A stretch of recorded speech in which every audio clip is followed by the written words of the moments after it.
اللہ اکبر اللہ اکبر اللہ اکبر اللہ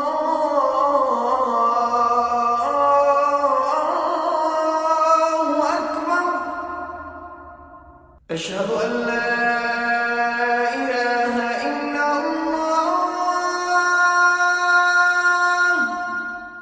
اس مسجد کا نام پھول ہٹ رکھنے کی ایک وجہ یہ ہے کہ اس مسجد کے باہر پھولوں کی کافی ساری دکانیں تھیں۔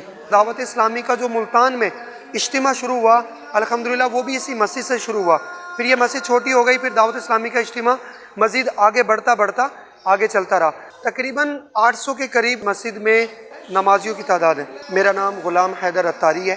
اس وقت ہم مدینۃ الاولیاء ملتان شریف کے قدیمی بازار چوک بازار میں حاضر ہیں، اور یہ بازار کی قدیمی مسجد جامع مسجد پھول ہٹ چوک بازار ہے۔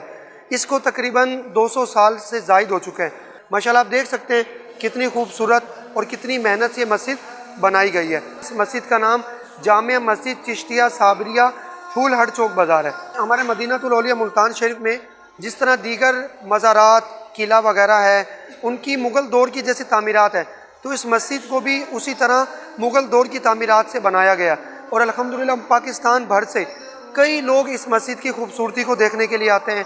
اس مسجد سے الحمدللہ دین اسلام کی دعوت کو بہت عام کیا جاتا ہے۔ ہماری اس مسجد کی خصوصیت یہ بھی ہے کہ ہماری اس مسجد میں کثیر علماء کرام ان کا آنے کا سلسلہ ہے، جس میں شاہ احمد نورانی صاحب، ملتان کے ہمارے بے تاج بادشاہ مولانا حامد علی خان صاحب، دعوت اسلامی کے امیر شیخ طریقت امیر علیہ سنت مولانا الیاس قادری صاحب، وہ بھی الحمدللہ اس مسجد میں آئے۔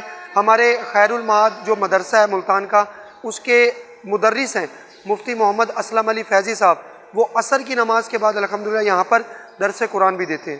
ہماری اس مسجد کے معاملات کو چلانے کے لیے ہمارے بازار کے جو تاجران ہیں الحمدللہ وہ بہت تعاون فرماتے ہیں، اور ہماری مسجد کی کمیٹی ہے اللہ کی رحمت سے وہ اس کو بہت آسان انداز میں لے کر چلتی ہے۔ پچھلے ہی سالوں میں اس مسجد کے دروازوں کی تعمیرات وغیرہ کا سلسلہ ہوا، اور یہ دیار کی لکڑی کے بڑے خوبصورت اور آسان انداز میں دروازے بنائے گئے، اور استاد شاکور اس نے بڑی مہارت اور بڑی محنت سے الحمدللہ اس مسجد کی تعمیرات میں اپنا حصہ لیا۔ ماہ رمضان کی الحمدللہ پرکیف بہاریں ہیں، اور ماہ رمضان کی برکت ہے کہ مسجدوں کی رونقیں بڑھ جاتی ہیں۔